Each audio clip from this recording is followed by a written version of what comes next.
to talk to you about the battle in Warsaw that took place in 1944. Before I tell you anything further, I'll tell you about a book which was written by Leon Uris titled Mila 18. In this book, he has created the picture of the Warsaw battle. And though it's a romantic story, but you get an excellent picture of what really happened in the Warsaw battle in 1944. It was a battle in which the Jewish ghetto fought against the Germans, and they were not supported by the Russians, though the Russians could have supported them. In fact, this battle started on a clue, on a hint from the Russians that we'll come to your aid. But at the last moment, the Russian army was not allowed to come to the aid by Joseph Stalin. So you must be wondering why the Poles hate the Russians so much. There are so many things which have happened which put the Russians in a bad light as far as Poland is concerned. And this is one of them. The Russians expressly stopped the Russian army to advance further to Warsaw till the Jews were annihilated. Well, gentlemen, I'll tell you about this battle. It's one of the very important battles, and why I will say it is important, because it also points to one other aspect, that is the hatred of the Jews in Europe. And when I see all these demonstrations going out in Paris, London in favor of the Hamas and Palestine, I'm really surprised.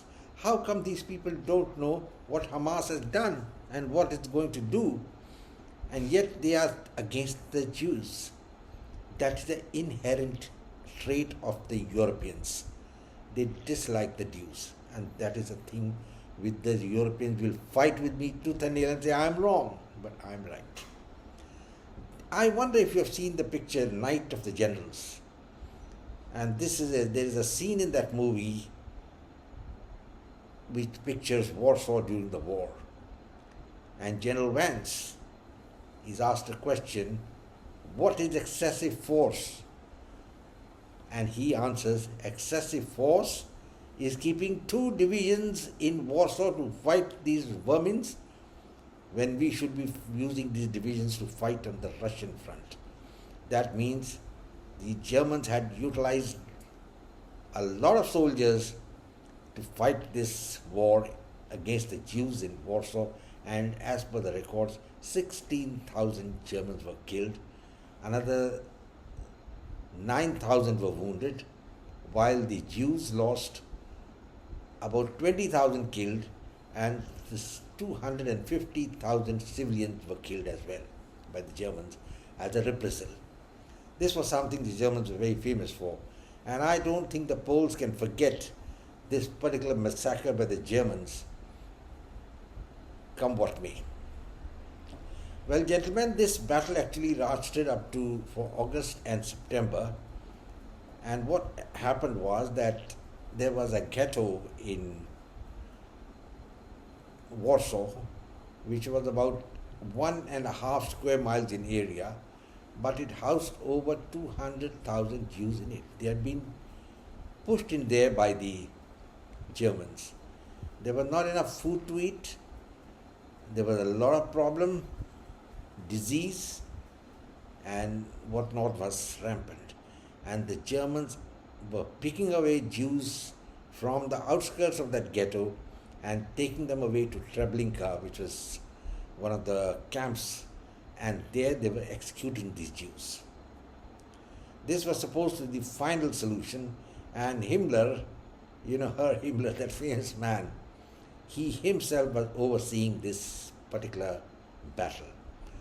The Jews revolted when they realized that, well, we can't keep just standing like this, we must hit back.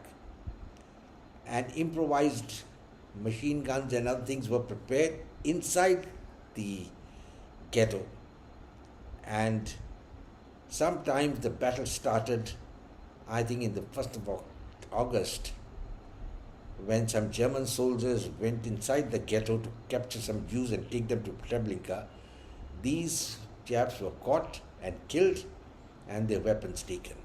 That was the start of the battle. Another bad reason was that they had received a message from the Russian army that you do the uprising and we are on our way. Now, this was a false message sent by Stalin.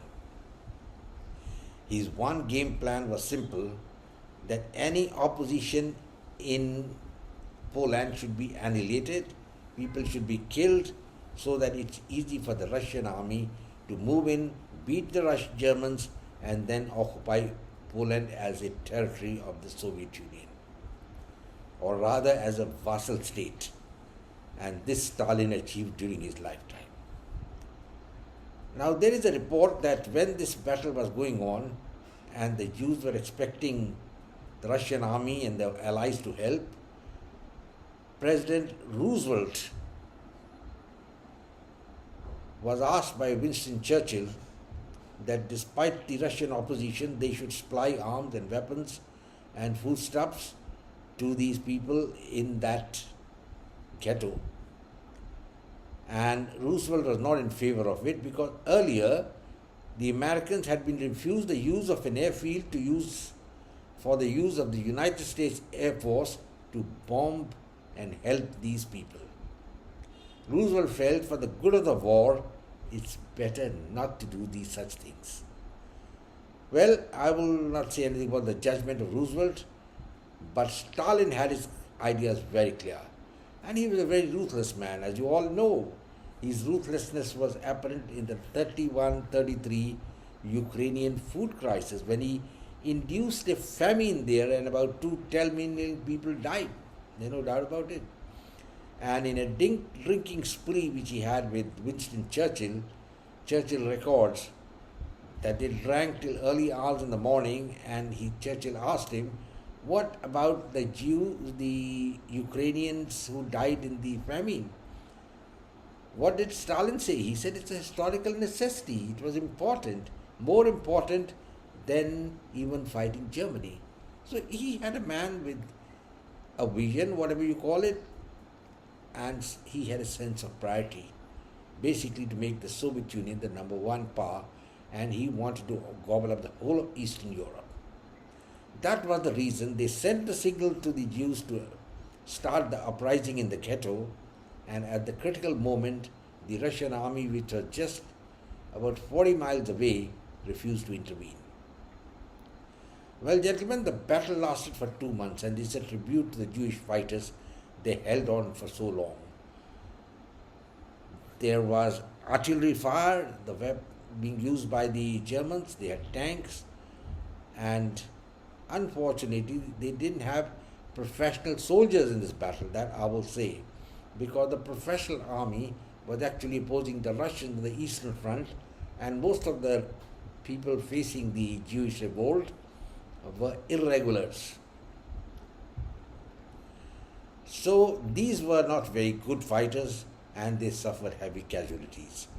A number of assaults which they made on the ghetto were beaten back with heavy casualties. And Himmler was getting worried because the battle lasted till 1st of October, and it was the end of the Reich was already near at that time. I mean, it was apparent to everybody that the Reich, which was supposed to last for 100 years, was finishing off. But in this battle, the Germans were committed to destroy the Jews. The battle continued. It was a ferocious battle. And sometimes still the Americans did try to supply some foodstuffs, but most of it would fall in the enemy hands, and very little fell into the hands of the Jews who were holding out. I will tell you that it is not that Israel is fighting now for its survival. Even in that time, in 1944, the Jews were tooth and nail, and they gave the Germans more than what the Germans expected. And Germans lost 16,000 killed in that ghetto fight. They couldn't overtake the ghetto. And finally, the capitulation came. The chief of the Jews agreed to surrender, and a armistice or a surrender agreement was signed. But it was made clear that the prisoners who will be captured will be treated as per the Geneva Convention. I'm afraid the Germans didn't honor that agreement, and there was over 250,000 casualties among the Jews and civilians. The battle is important because it shows that if a person becomes desperate, he will fight to the last end, and this is something we must bear in mind. And this is a lesson to people who are watching all around, that Israel is not going to give up. You shouldn't think that Israel is going to give up and say, bye-bye, oh yes, everything is over, let Iran win. No. This battle in 1944 against the Nazis is a lesson to everybody that the Germans had a very tough time, and even now, the Israelis, when they are on the ascendant, are not going to let go of any opportunity to destroy the countries which are spelling their doom, like Iran and Syria. And of course, the two terrorist organizations, Hezbollah and Hamas, I think these are going to be smashed. Hamas is on its last legs as it is. Gentlemen, the point and issue is that Warsaw City was razed to the earth by the Germans. And the Jews, which had been a part of the culture in Poland, bore the brunt of the fighting and the brunt of the terror of the Germans. And Treblinka was one of the places where the Jews were herded in and gassed to death. When I read about all these things, I am extremely disturbed.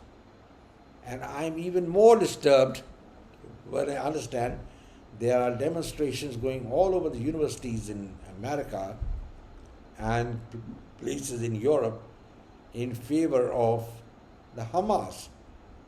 I couldn't understand this. I can't correlate how this is happening. Hamas, as we know, is a terrorist organization and needs to be wiped out. But gentlemen, if you look at what happened in the battle in the ghetto of Warsaw, probably you'll get a clue. At that time, the Russians and even the British and the Americans didn't go whole hog to help the Jews who were fighting that valiant battle.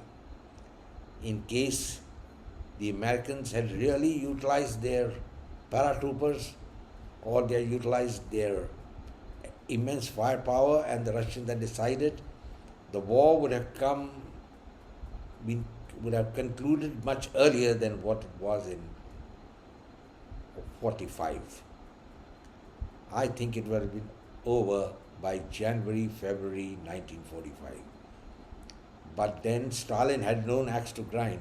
I don't know whether he was anti-Semitic or what he was, but he was a man with a mission, I will say. I don't know whether he's a great man or an ordinary man, but he was definitely a man with clear-cut ideas, and he was out to make the Soviet Union superpower. And he achieved his aim. And this is a sad commentary on the Russian army and the Russians, that they never came to the help of the Jews as who were holed up in the Warsaw ghetto. The battle ended, I think, on 1st October, and the treaty was signed.